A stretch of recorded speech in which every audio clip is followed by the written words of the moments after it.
Dolores had married a good man. He was an accountant, he went to church, minded his own business.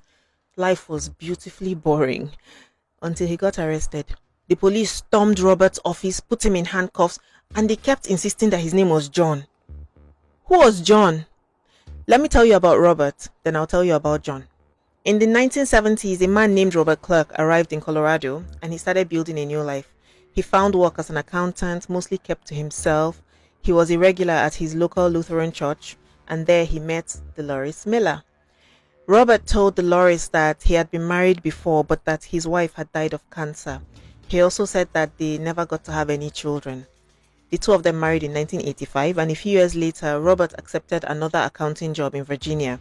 So he moved there first, started working, then Dolores joined him in 1988. Their life was very quiet.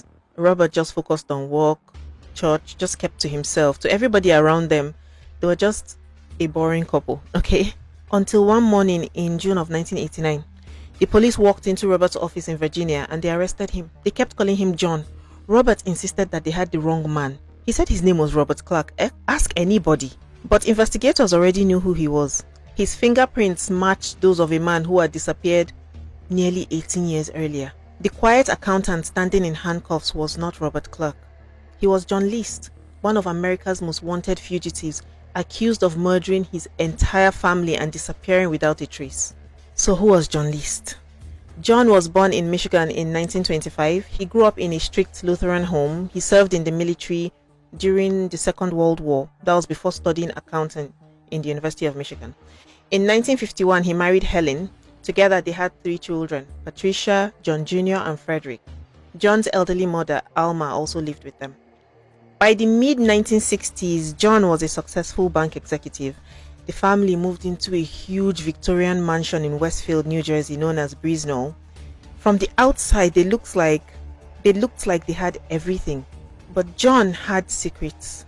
His life was falling apart. He had lost his job, but he never told anybody in his family. Instead, every morning, he left the house pretending to go to work.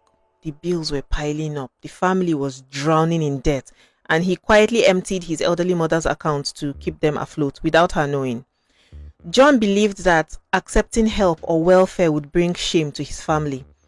As money kept running out, John became very quiet and he spent more and more time thinking about religion.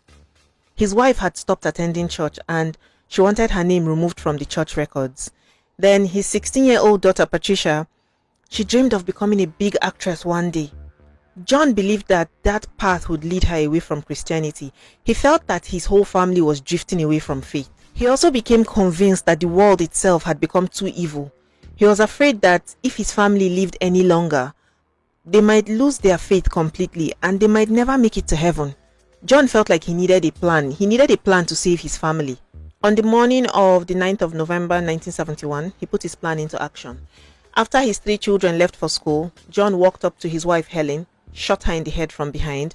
He then went upstairs, shot his elderly mother Alma. He cleaned up, ate lunch, ran a few errands in town, then he came home and waited. As each of his children returned from school one by one, he killed them in that order, one by one. Patricia was 16, John Jr. was 15, Frederick was 13.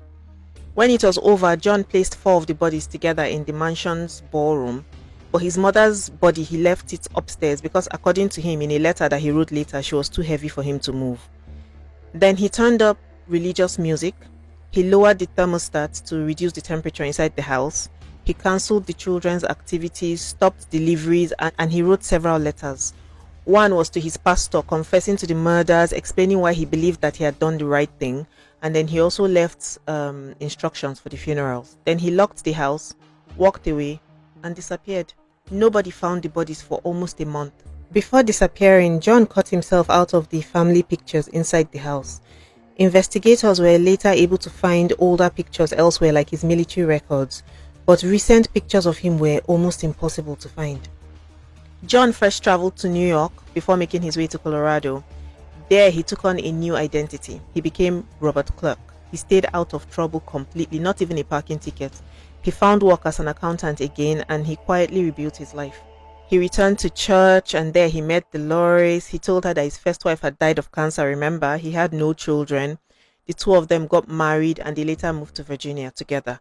for nearly 18 years. Nobody suspected this man. Not his neighbors, not his co-workers. To all of them, he was just Robert Clark, a quiet accountant living an ordinary life. Then in May of 1989, the case was featured on America's Most Wanted. The program showed a lifelike sculpture of what John List might look like 20 years later, that's after the murders. It was created by a forensic sculptor named Frank Bender. That reconstruction was broadcasted on everybody's TVs, and it caught the attention of people who thought that they recognized him. One of the tips reached the FBI, and investigators quickly focused on Robert Clark. When they compared his fingerprints with those of John List, the match was undeniable. On the 1st of June 1989, the police arrested Robert at his office in Virginia. For Dolores, his wife, the truth came as a complete shock.